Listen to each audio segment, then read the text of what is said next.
Bonjour à tous et bienvenue dans notre émission Le Rendez-vous des entrepreneurs.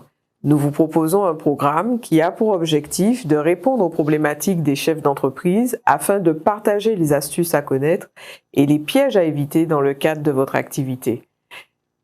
Pour cette émission, nous avons choisi d'aborder la performance digitale pour votre entreprise. Chef d'entreprise, comment augmenter la performance digitale et la productivité de votre entreprise avec le digital? Bonjour Monsieur Mondésir Manuel, bienvenue sur notre plateau. Bonjour Géraldine, très heureux d'être là. Nous aussi, nous sommes heureux de vous accueillir. Alors, pouvez-vous vous présenter en quelques mots, expliquer aussi votre parcours? Alors, Awitech, c'est donc ma structure. Awitech, c'est un cabinet de conseil et un centre de formation aux Antilles-Guyane. On accompagne les structures sur leur digitalisation et aussi sur la montée en compétences sur la gestion de la performance. On accompagne aussi des demandeurs d'emploi et des collaborateurs d'entreprise dans la montée en compétences. Aujourd'hui, notre enjeu, c'est de rendre le digital accessible à tous les ultramarins, parce que quand on dit ce mot-là, on se rend compte vraiment qu'on ne sait pas toujours de quoi on parle. Donc moi, ma mission à titre personnel et la mission pour mon entreprise, voilà, c'est de rendre simple les choses. Aujourd'hui, avec l'expérience que vous avez dans l'accompagnement des entreprises dans le digital, vous avez accompagné environ à peu près combien d'entreprises? Alors aujourd'hui, par année, on accompagne entre 1000 et 1500 entreprises, puisqu'on répond à des appels à projets nationaux. Et en fait, moi, ce qui m'a marqué, c'est la vraie évolution post-Covid. En 2020, la Chambre de commerce et d'industrie de la Martinique avait publié une étude où on s'est rendu compte qu'il y avait un vrai retard au niveau de la digitalisation. Globalement, 50% des entreprises à cette période n'avaient pas du tout de présence en ligne, donc ni de présence sur les réseaux sociaux, ni de site internet. 60% n'avaient pas de CRM, c'est un outil qui permet de gérer sa base de données clients. Et puis, plus de 70% n'avaient aucune sécurisation des données et aucun logiciel pour collaborer, pour communiquer entre les collaborateurs. Donc, vous imaginez l'impact que ça a eu pour ces entreprises au moment du Covid. Aujourd'hui, je constate que grâce au Covid, entre guillemets, il y a eu une accélération, mais il y a encore beaucoup à faire et c'est pour ça que nous, on essaye, par les actions auxquelles on répond, notamment au niveau des appels à projets, d'accompagner les structures petit à petit sur les fondamentaux, parce que ces structures, finalement, on leur dit qu'il faut se digitaliser, mais elles ne savent pas à qui faire confiance et elles ne savent pas comment s'y prendre. Quand on a regardé finalement cette étude de la CCI, il y a deux choses qui sortaient. Premièrement, que les études savaient qu'il fallait former les collaborateurs, mais ne savaient pas comment s'y prendre et n'avaient pas de ressources financières. Et ce qui est vraiment intéressant, c'est qu'aujourd'hui, sur notre territoire Martinique, il y a la possibilité de former, de faire monter en compétences dans le digital et aussi de façon gratuite. Alors, on a fait beaucoup d'émissions jusqu'à présent sur le numérique, le digital, parce que c'est vrai que ça nous tient à cœur que les entreprises vraiment s'insèrent dans cet élan.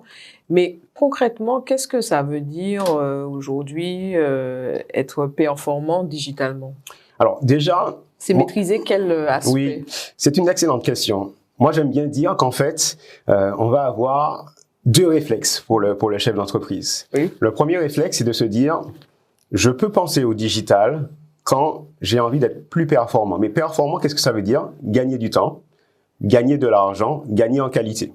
Donc, je pense finalement que je suis en train de faire quelque chose, mais j'aimerais gagner plus d'argent en faisant cette chose. Je pense que je suis en train de faire quelque chose, mais j'aimerais gagner plus de temps. Ou je pense que je fais cette chose et souvent j'ai des erreurs, j'aimerais m'améliorer en qualité. À ce moment-là, le réflexe, c'est de se dire potentiellement le digital va m'aider. On ne sait pas encore comment le faire, mais c'est effectivement à quoi sert le digital. Le digital sert à une autre chose, c'est amener du confort, c'est-à-dire résoudre la pénibilité. Souvent au travail, on va avoir des tâches pénibles et c'est ça la beauté du digital, c'est qu'on va pouvoir automatiser, on va pouvoir rendre plus simple des tâches qui quelquefois sont chronophages ou pénibles à réaliser. Donc déjà, moi, j'aime bien dire ça. Si vous avez l'impression que vous voulez gagner du temps, de l'argent ou gagner pour éviter les erreurs, ou si vous voulez plus de confort, le digital va pouvoir vous aider. Maintenant, comment on rentre dans le digital? Pour moi, les entreprises doivent se faire confiance. Pour beaucoup d'entreprises, le digital, c'est les réseaux sociaux. Oui. Et elles ont raison, parce qu'en Martinique, on se rend compte qu'on est très connecté et que la majorité de la population aujourd'hui utilise WhatsApp, utilise Google, et sur Facebook, sur Instagram. Et c'est un bon levier de commencer à se dire, quand on est une entreprise, comment on fait pour être présent, comment on fait pour créer nos relations avec les clients sur ces plateformes.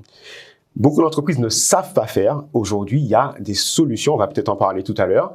Et puis, évidemment, les entreprises les plus avancées savent que le digital va permettre aussi de transformer ce qui est à l'intérieur de leur entreprise. Oui, mais comme quoi? Je vais vous donner un exemple. Alors, mon entreprise est assez avancée, mais je vais vous expliquer quand même ce qu'on fait. C'est pas pour effrayer les téléspectateurs, mais pour vous donner des exemples de comment ça transforme une entreprise. Aujourd'hui, quand un client ou un prospect nous appelle, on a déjà ses coordonnées.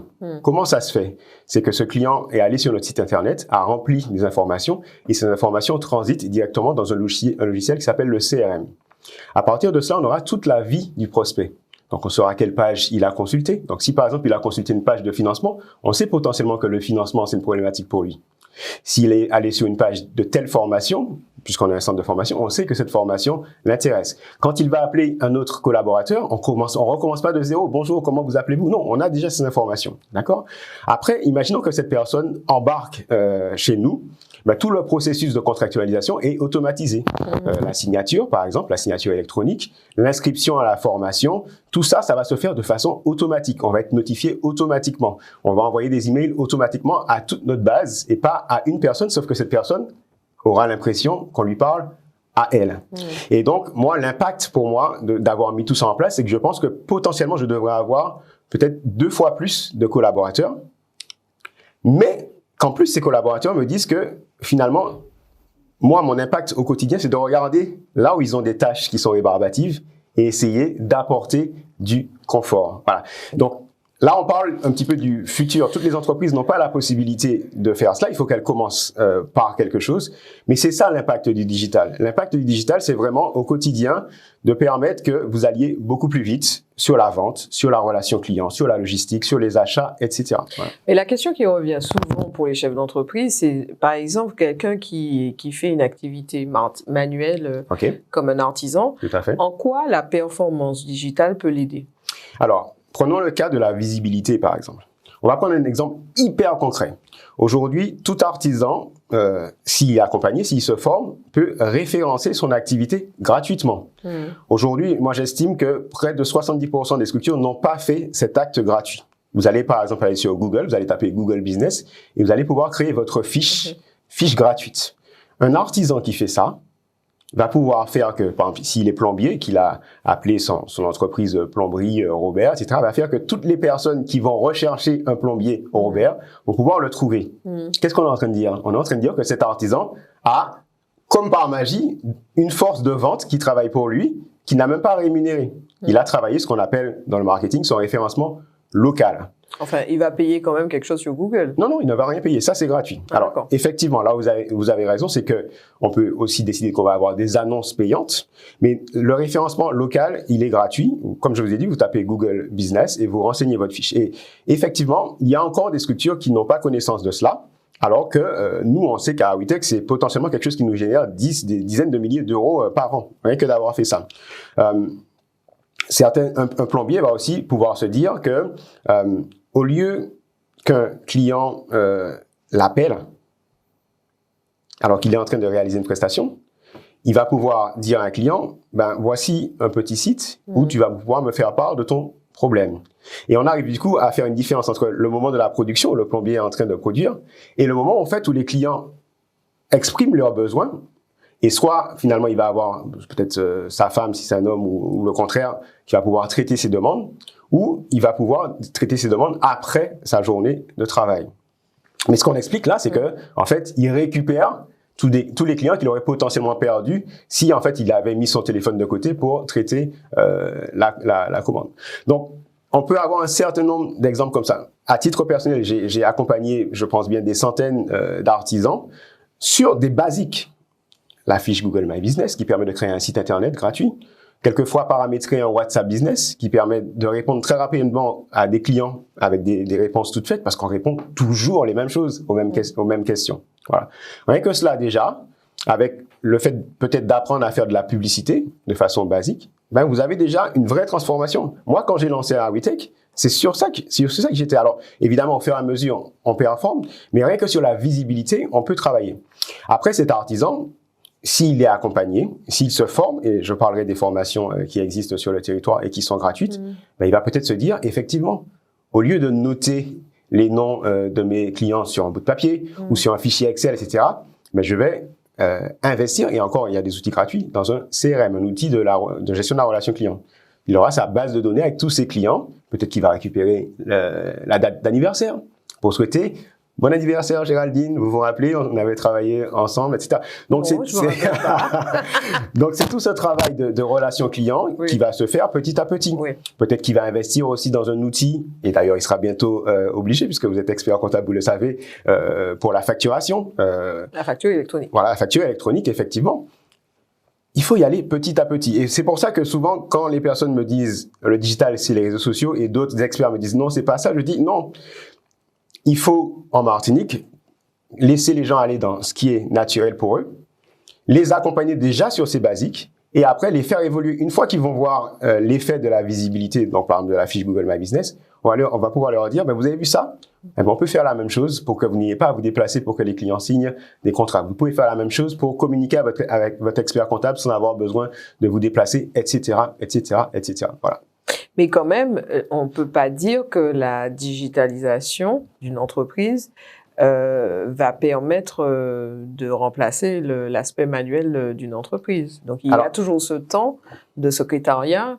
Est-ce que ce temps de secrétariat peut être compressé ou peut être géré? Parce que c'est souvent la problématique, en fait, des artisans.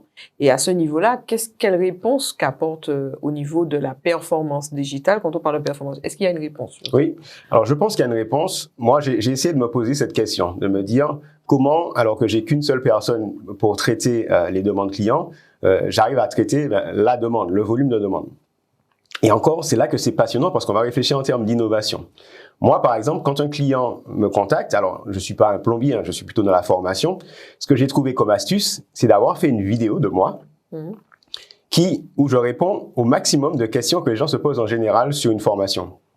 C'est quoi le coût? Est-ce que comment ça va se passer en termes de démarche pour le financement? Quand est-ce que ça va commencer? Qu'est-ce que je vais apprendre? Qu'est-ce que je vais avoir comme certification? Est-ce que ça va me permettre d'augmenter mon salaire, etc., etc.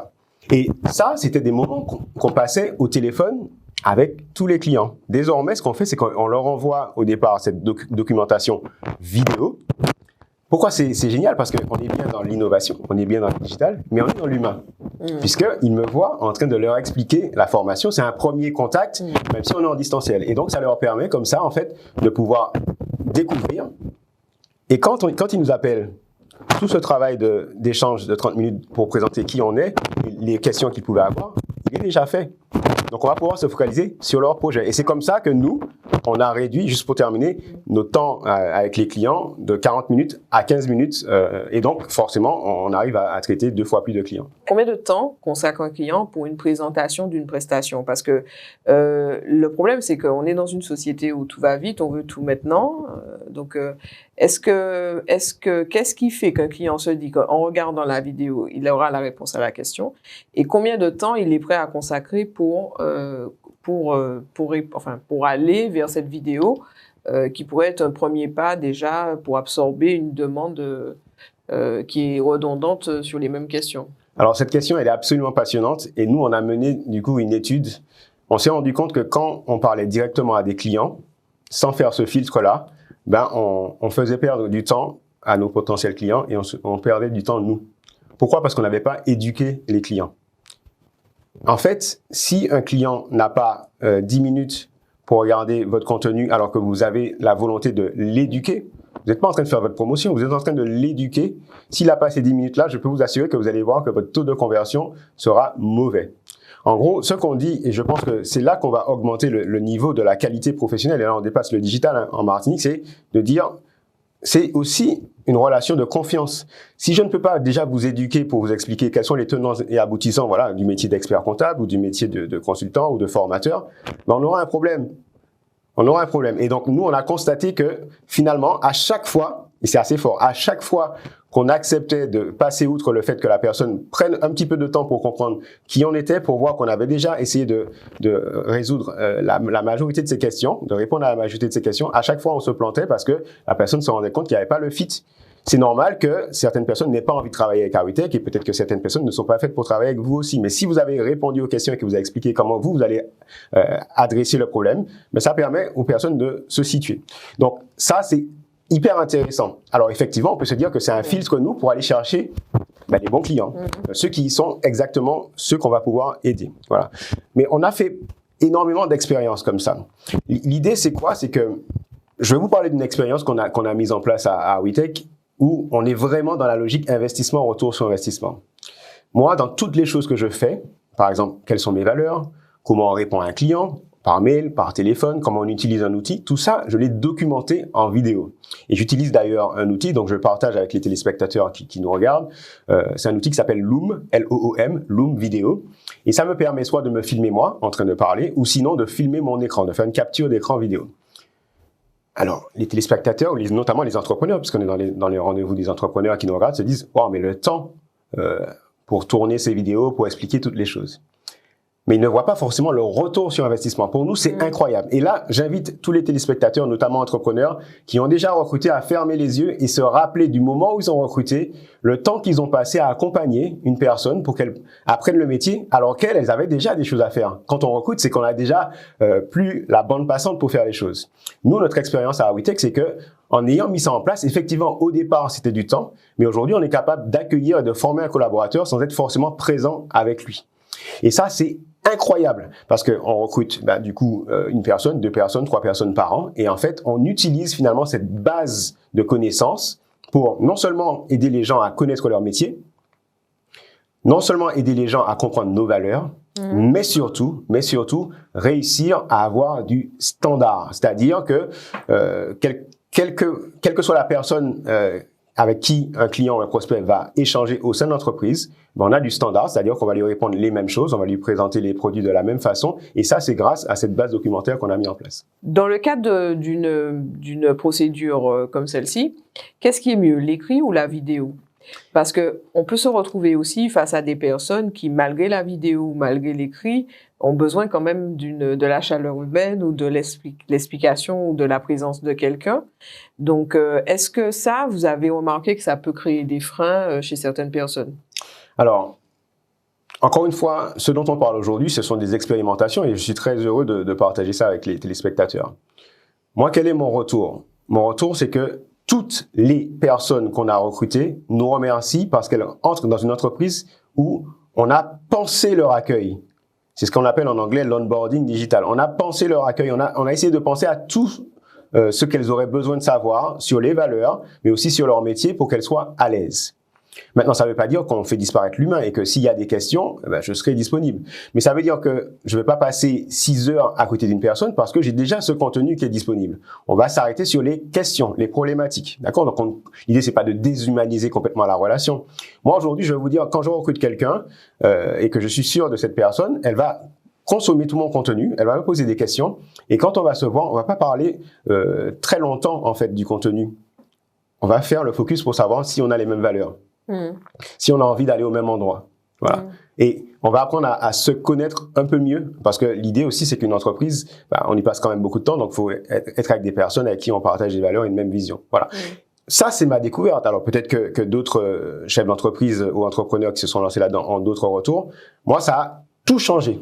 Ça a tout changé dans mon approche, si bien qu'aujourd'hui, moi, à mon niveau, dans mes fiches de poste, dans toutes les gens que je recrute, je leur dis, quand vous arrivez, vous avez en fait à votre disposition une base de connaissances, mais sur votre métier, c'est vous qui allez être responsable de la mettre à jour. Donc, pour chaque collaborateur, ils ont un temps de production et un temps de documentation parce que la façon dont on fait les choses évolue et nous, on veut être dans l'innovation, on veut être dans du standard, on veut être dans la qualité. Et donc, qui, mieux que la personne qui fait le métier, est capable de mettre à jour au fur et à mesure sa documentation? Regardez un petit peu, parce qu'on disait digital performance, mais regardez le bien-être. Souvent, dans les petites structures, une personne qui part en congé, potentiellement, c'est un risque. Qui a la connaissance? Qui sait comment faire les choses? Alors là, c'est une autre question de partage. Oui. Donc, en fait, la digitalisation permet aux entreprises de partager l'information. Exactement. Parce que le plus souvent, dans le cadre de ces absences, c'est l'absence de partage qui pose problème. Tout à fait. Au-delà même de la connaissance. Exactement. Et moi, j'aime bien partage d'informations. Oui, le partage d'informations. Et j'aime bien dire, c'est pour ça que souvent j'aime bien rassurer les chefs d'entreprise en leur disant, bien sûr, il y a toute une dimension technique au digital, mais le digital, c'est aussi une nouvelle façon de penser. Et le mot partage que vous avez dit, moi, je le trouve vraiment super. Moi, j'utilisais le mot collaboration quand je suis arrivé en Martinique après mon expérience au Brésil. Et je disais que c'est ça qui peut faire pour moi la clé de succès d'une entreprise ou pas. Si on arrive à instaurer un environnement de collaboration, où on sait que chacun est maître de son périmètre, mais qu'aujourd'hui, un collaborateur qui a besoin de partir, sait que finalement, son périmètre, quelqu'un peut le faire, peut-être pas à 100% aussi bien que lui, mais à 80% parce qu'il y a de la documentation, parce qu'il y a du partage d'informations, du partage de connaissances. Moi, ça a tout changé. Et aujourd'hui, même si on a une petite structure, je sais que mes collaborateurs partent en congé et moi, j'ai l'esprit serein, ils reviennent. Ça nous permet aussi, quand on commence à avoir de la tension sur un poste, de pouvoir recruter sans se dire que on va devoir prendre du temps à la personne qui est en charge du département pour former parce qu'on a déjà finalement la base de connaissances qui est disponible. Voilà. Chaque personne est à son poste en fonction de son niveau de compétence. Bien sûr. Ça n'écarte pas ce... Mais cette question, elle est aussi passionnante. Moi, aujourd'hui, ma directrice des opérations, elle a un CAP esthétique. Je reste persuadé que en Martinique, au niveau des ressources humaines, il va y avoir un changement et qu'on va arrêter d'être simplement préoccupé par des compétences et on va comprendre que le savoir-être, c'est finalement ce qui fait la clé. Parce que le jour où on arrive dans une entreprise où tout est documenté, moi, je préfère avoir quelqu'un qui a le savoir-être, qui partage mes valeurs, en qui je vais pouvoir donner ma confiance et qui va apprendre. Elle ne va pas me mobiliser du temps parce qu'il y a toute cette base de connaissances. Par contre, elle va apprendre. Moi, je remarque souvent que les erreurs de recrutement que j'ai faites, ça a été sur des personnes avec qui, effectivement, il n'y avait pas de partage de valeurs, où il n'y avait pas finalement de partage sur le savoir-être. Sur les compétences techniques, même si on part de loin, on peut toujours y arriver. Sur le savoir-être, en fait, j'ai quand même l'impression que c'est des fois un petit peu structurel et qu'il y a des gens avec qui je m'entends et qui partagent ma vision et puis des gens avec qui je m'entends pas et qui finalement ne pourront pas s'intégrer dans la culture de mon entreprise. Comme quoi, on voit bien que la performance digitale est comme une pieuvre, en fait. Il y a tellement de sujets. Elle impacte beaucoup de sujets qui sont liés à l'entreprise. Mais alors j'avais une dernière question concernant l'aspect justement de suivi de la trésorerie d'une entreprise. Okay. Et je pense qu'on le dit pas assez. Et là-dessus, j'aurais aimé avoir votre retour sur les suivis qui sont possibles aujourd'hui en termes de performance digitale sur la trésorerie de l'entreprise, le suivi des règlements fournisseurs, le suivi des règlements clients. Qu'est-ce qui peut se faire aujourd'hui et qu'est-ce qui est accessible en termes de coûts? Ok, excellente question. Alors, encore une fois, disons aux téléspectateurs qu'il y a plusieurs passages, il y a plusieurs étapes, et il reste encore des entreprises qui ne sont pas du tout à l'aise et qui n'ont d'ailleurs pas du tout intégré, notamment des petites ou des très petites entreprises, de logiciels de gestion de comptabilité ou de facturation. Moi, ce que je trouve assez passionnant aujourd'hui, et il faut qu'on le dise aux entreprises martiniquaises, c'est que il existe aujourd'hui des logiciels, certains sont mis à disposition d'ailleurs par les experts comptables, qui permettent, entre guillemets, à l'entreprise de faire son travail. Parce qu'elle a été formée, elle peut du coup faire ses devis avec cet outil, elle peut facturer avec cet outil, et cet outil est en communication directe avec celui de l'expert comptable, qui peut donc récupérer des justificatifs aussi d'achat, etc., de façon logique. Moi, mon expert comptable est en Guadeloupe, en l'occurrence. Bon, j'ai pas besoin de prendre l'avion à chaque fois que je veux lui transmettre une pièce comptable. Ces outils permettent de suivre la trésorerie, ces outils permettent de suivre la performance par client, etc. Okay? Donc, il y en a un certain nombre. Aujourd'hui, ce qu'on constate, c'est que les experts comptables ont la main, et ça, c'est très bien. Je sais que la profession évolue aussi.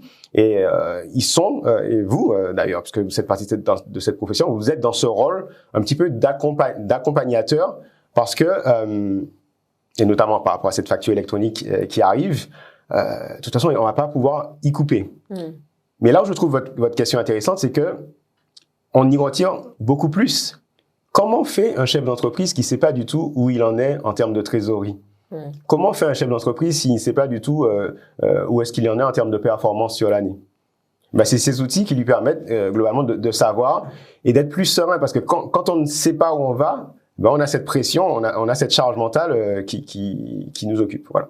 Et donc, au niveau des outils digitaux, il en existe aujourd'hui qui permettent d'améliorer et de pouvoir en temps réel donner une information au chef d'entreprise. Tout à fait. Alors, il y a beaucoup d'outils qui sont utilisés par des experts comptables. Il y a des startups qui se lancent en France. Alors, il y en a une qui est très connue qui s'appelle Penny Lane, par exemple. Mais il y a des outils de la place des experts comptables qui, par rapport à ces startups qui se sont lancées, se sont aussi améliorés. Pour moi, l'idée, c'est d'aller pas à pas avec les clients. Le Covid a aidé. À l'époque, les gens ne savaient pas ce que ça voulait dire le cloud, le fait de pouvoir mettre des documents dans un dossier partagé avec son expert comptable. Donc ça, on y arrive.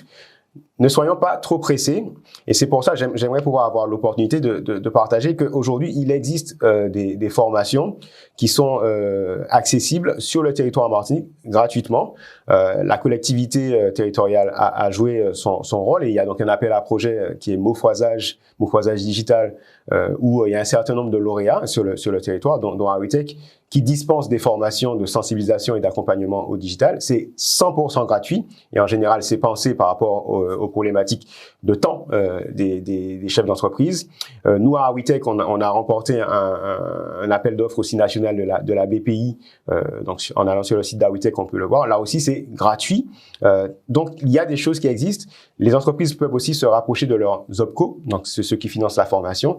Et les OPCO, la plupart des OPCO mettent à disposition ce qu'on appelle le diagnostic RH numérique, et qui permettent aussi souvent gratuitement à une entreprise d'avoir un diagnostic sur là où elle en est au niveau du numérique, et d'avoir des priorités et des premiers déploiements au niveau du numérique. Donc, il existe des solutions. Souvent, c'est peut-être par méconnaissance.